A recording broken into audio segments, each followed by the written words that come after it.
Bill, the first time I met you was at the underwater Miami Grand Prix. I was working for Ralph Sanchez at the time, and I was helping announce it, and everybody needed a boat to get through that Grand Prix.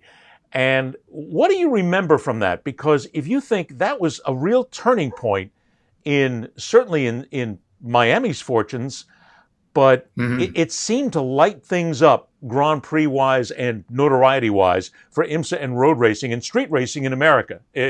Probably because it got a lot of attention for not being held that weekend because of the rain.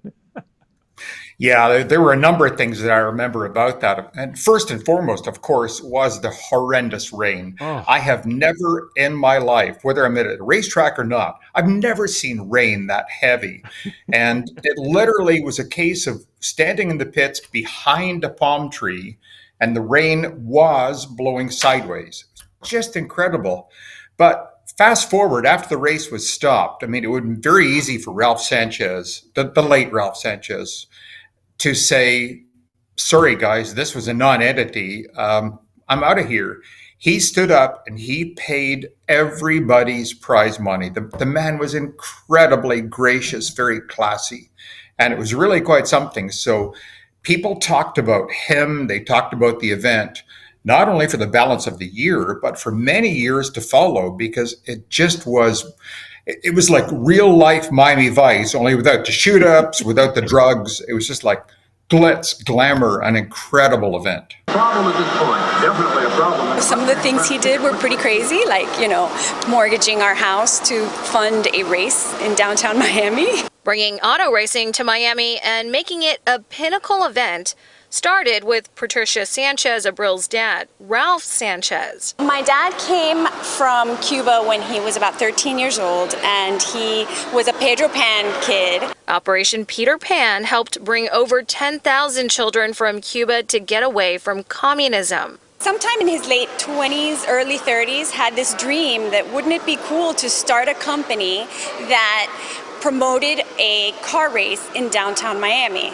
The road was a steep challenge. The first year of the Miami Grand Prix in 1983, it failed competitively and financially. It was a washout. After something like 13 laps, they had to stop the race. But Sanchez paid the full purse anyway, $1.3 million at the time, even though he wasn't obligated. That sparked something. The event came back in 1984. The first time I come to Miami, invited by Ralph Sanchez. I never been Miami, and was Biscayne Boulevard, Bayside, and was incredible street circuit challenge. Racing legend and one-time driver of the Spirit of Miami, Emerson Fittipaldi, fell in love with the city after the race and still lives in the area. But Sanchez's promotion of the event helped rev up the appetite for racing in South Florida. that started a groundswell in America at that time for road racing, did it not? Yeah, it did. He set a new standard of how good road racing can be, incorporating so many parts of it. Like, it wasn't just a case of having these spectacular prototype race cars on the track, but the fact that they could run really successful races through the downtown core of any city. Miami looked particularly outstanding with the palm trees and the water and on and on and on. But it opened a lot of eyes as to possibilities. And you realized that you didn't have to lay out 10, 20, 30 million dollars to build a racetrack just for an event. That you could run something on a downtown street track and make it very successful. Now let's fast forward, if you will, because God, we've so much under the bridge, and Ralph came back, and we had the race and the racetrack. But let's focus on the national side of things: road racing, course racing. I'm going to be the first one to say it out loud. I was a NASCAR fan, and I denigrated road racing for a lot of years. I was the guy who said, "Oh, come on, man! Look at NASCAR. Look at the speeds they're turning. Look at the excitement. Look at the bumping. Look at the contact that's going on." Things are changing right now, are they not? To where NASCAR may still be the king, if you will, ratings wise, but they're suffering a drop in attendance and also in notoriety. And I'm Yeah. seeing IMSA road racing, course racing, and Formula One is really starting to grab America.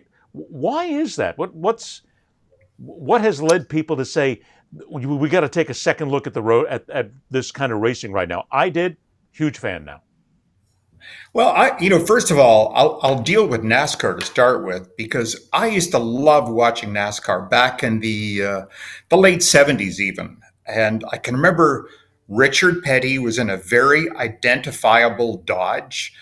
Cale Yarborough is an identifiable Chevrolet. As they come down this time, you are going to see a checkered flag for car number 43.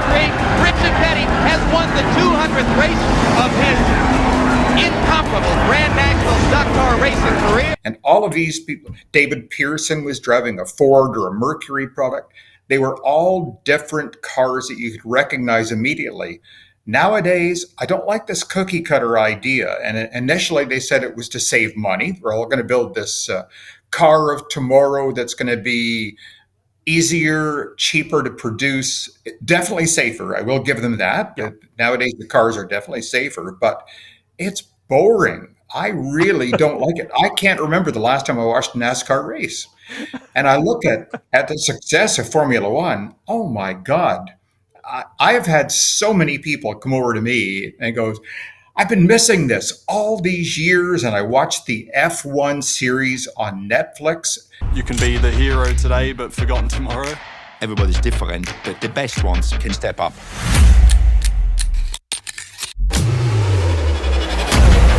We're in this sport to win, and nobody's giving up. Yes! Teams are racing not just for glory, but for hundreds of millions of dollars. Nice shoes, boy. The competition is so tough, you just have to be off a little bit to be off. Bottas in big trouble. It's rekindled my passion for Formula One as well. I loved watching that series and brilliant video work and the storylines being not just racing, but getting background in the drivers and their families. And I love it. I'm totally hooked. From that note, isn't it fair to say that maybe that's what NASCAR needs to go back and relearn? I think so. They seemed to get away from the fans where you couldn't get down into the paddock and you couldn't go into the garage, or it cost a lot of money, or there were restrictions on it. When the drivers came up, there was a certain level of driver that came up that said, come on, I don't want these people in my garage, Tony Stewart. I'm sorry I said that out loud. But there were those kind of drivers who just didn't want the fans around. And yeah. I think they pushed them off. And now if IMSA is smart, which they are, they're... Come on in. Come on. Hang around. We want you here. Isn't that fair to say that that's a big part of this right now? What's driving this rebirth, if you will?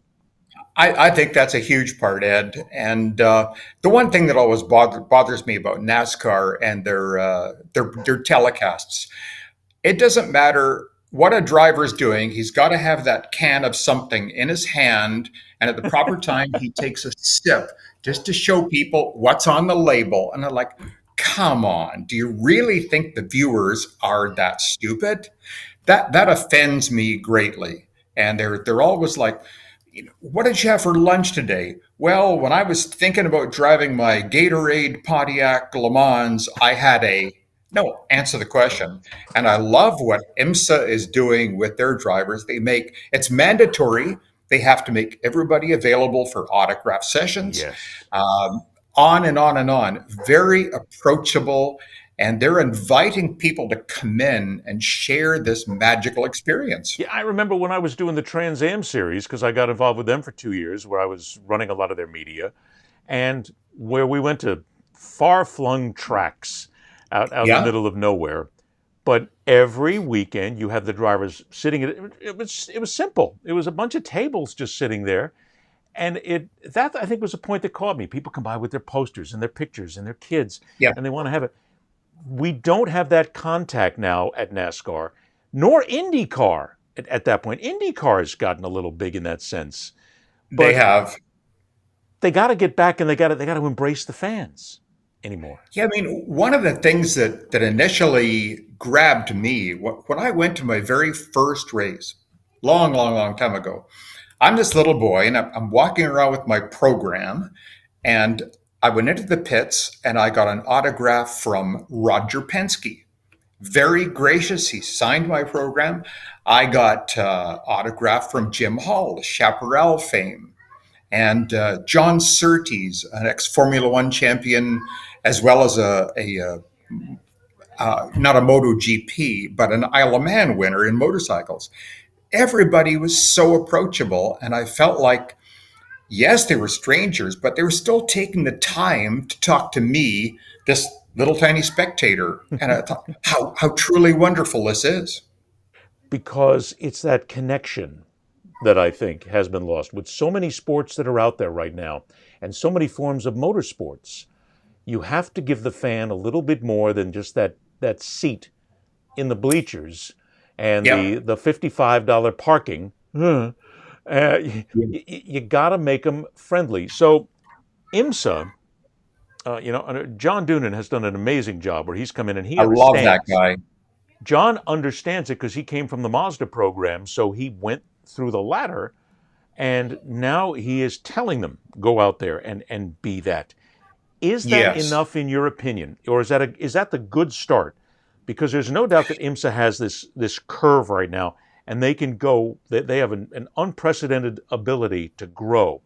Is that a good start? And in your opinion, then, because you've been around this sport a long time, where do they go next to make sure that the fan is there and they're out there to capture them and bring them in? Well, I do. I think it's an excellent start, and I'm such a huge fan of John Doonan's. Literally, if I'm the person who's going to be in control and I can choose anybody I want to run IMSA, honestly, I couldn't think of a better person. You see the fans almost going, they're walking the midway, they're walking through the paddock, and you see the teams actually going out and pulling them in. Yep. Hey, where are you from?